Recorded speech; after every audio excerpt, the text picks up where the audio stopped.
guys. This is a 350 Legend barrel, AR-15. This is a Bear Creek Arsenal barrel, which I purchased it. They're not sponsoring or supporting me or anything like that, and I have not requested anything from them. But this is the third 350 Legend AR barrel that I've been dealing with, and the jamming issues. I've watched hundreds of videos on YouTube. I've done all the polish to feed ramps here, magazine swap outs, trimming off the magazines, modifying them, putting the non tilt followers.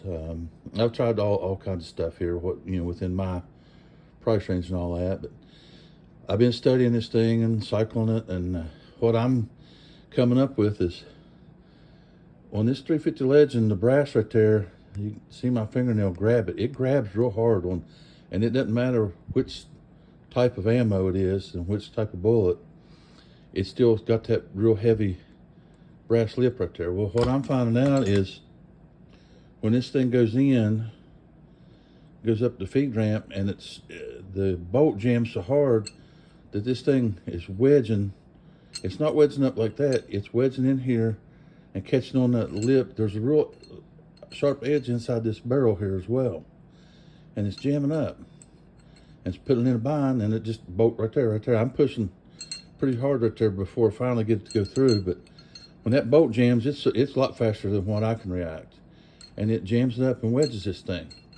And another thing it does is when it wedges, the bolt comes up over the rim and pushes down right here on the brass, and it really wedges it then. So I'm going to polish inside of my barrel. It might mess it up, and I might have to get me a new barrel, but inside the barrel here, there's a pretty good lip that you can feel grabbing that brass as you manually put this in here.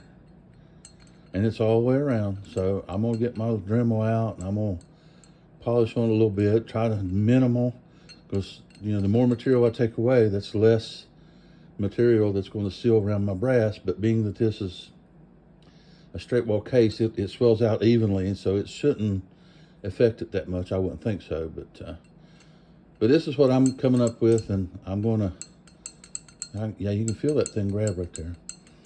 So I'm gonna get my Dremel out. I'm gonna polish around this thing. I'm gonna clean it up, and then see how it feels after that, and then cycle it. I have not shot this gun. I've only manually cycled it, and it's jammed up 9 out of 10 times. So this is the third time I've taken this thing apart and inspected it and looked at it. This is what I've come up with.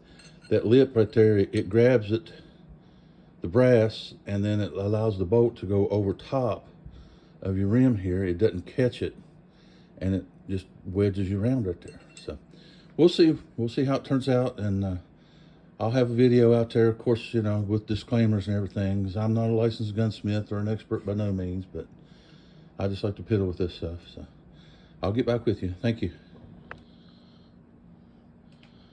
All right, I got my barrel in the vise here. As you can see, said in the earlier video, when the bullet goes up the feed ramp, it's hitting so hard, it's not going in the chamber fast enough that the bolt comes in over top of it, and that's where we get our jam at. So we've got to smooth this up back in here, right where the bullet enters the chamber.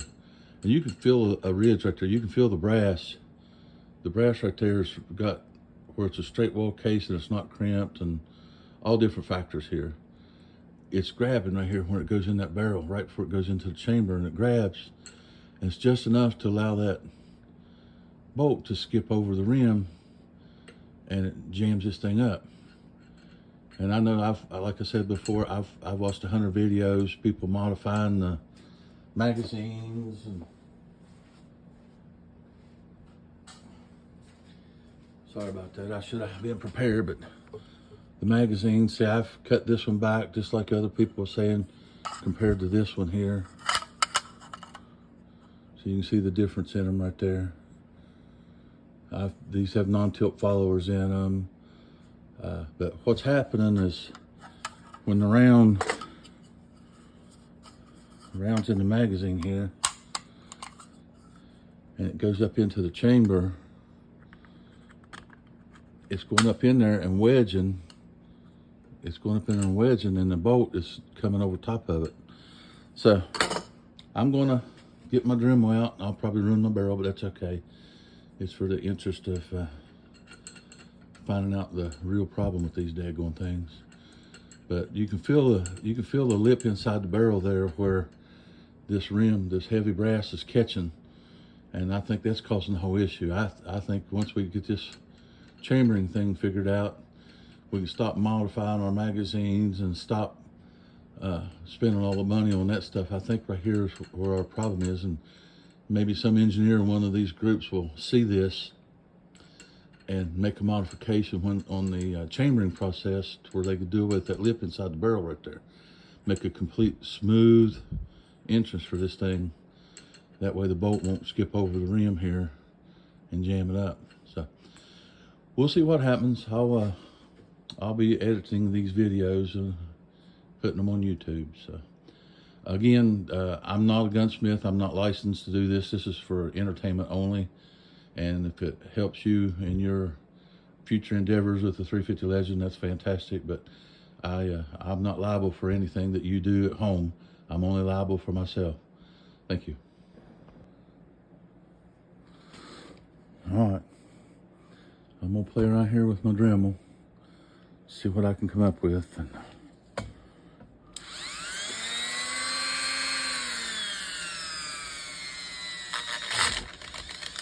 Oop.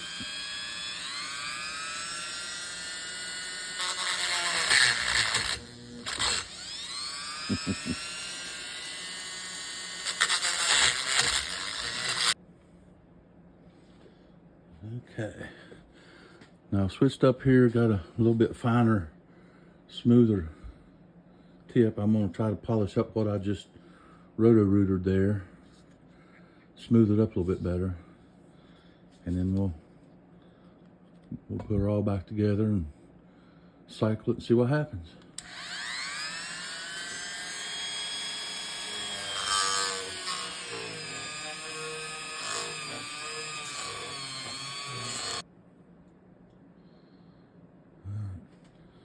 Cleaned it up a little bit here, and I've been doing this here, see if you can see it, but I've been hitting the feed ramp and going in. It's got, I mean, it has, I think it smoothed it up quite a bit. It's going in, it's not catching. The biggest thing is this getting in here, getting this bullet started up the feed ramp from the magazine, and keeping the bolt on the face of the bullet instead of skipping over it and jamming up. So if it's got a smooth path to go, the rear end's gonna travel up and the bolt's gonna stay in contact, and you're gonna get a smoother transition. So we'll just have to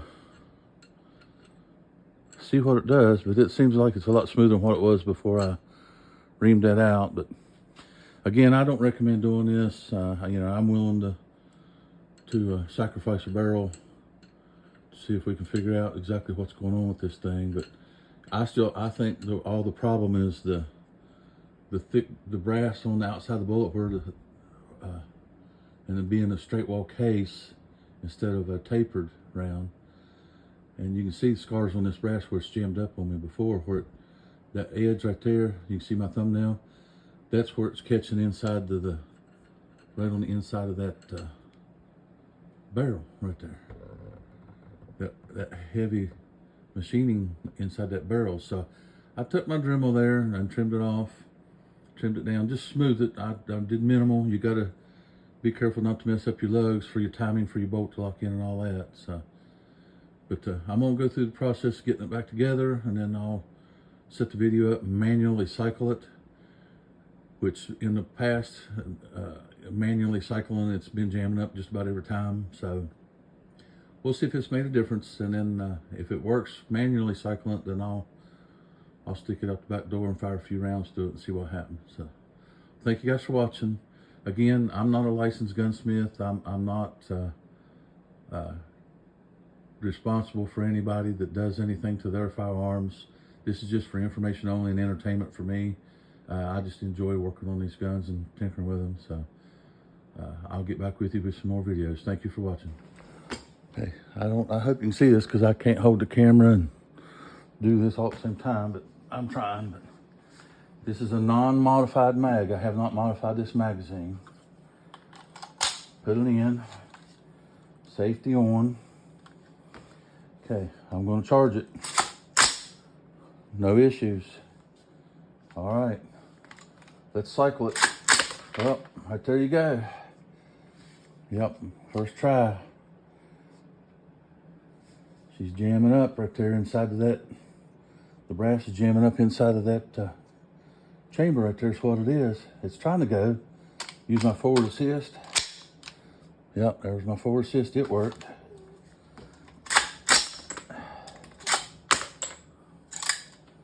Yep. Yep, there's enough burr inside of that barrel right there. It's catching on that brass. So, but I'm going to test fire it later and see if it cycles. This barrel, none of this has been fired yet, so it's all new. So, but we'll see how it goes. But yeah, I think that's the issue. It's that there's a burr right there on the inside of that chamber, and it's catching on that brass where it's a straight wall case. So, all right. Thanks for watching, guys. Like I said, this is entertainment only. I'm not a licensed gunsmith. So anything you do to your firearms is your responsibility, not mine. Hey, guys. So you can see on the brass right there, that ring around the brass right there, on these rounds where I've been using for the testing. See the rings on it right there? That's where that bullet's going up there and jamming on the edge of that chamber. I think it's just part of the machining process. I don't know if the engineers could look at this and if they can put a little taper to the entrance of that chamber where it takes the edge off. Because this brass got a pretty heavy. I mean, you can grab it with your fingernail and it digs in.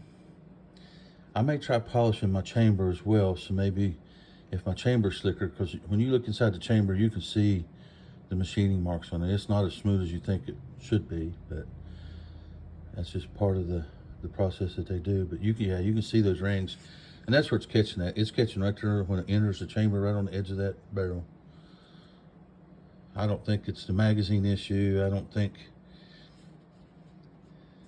modifying the mag and all that stuff. I'm sure it helps, but bottom line, it's that chamber right there is where it's getting it at. So we'll see how it goes. Thank you guys for watching.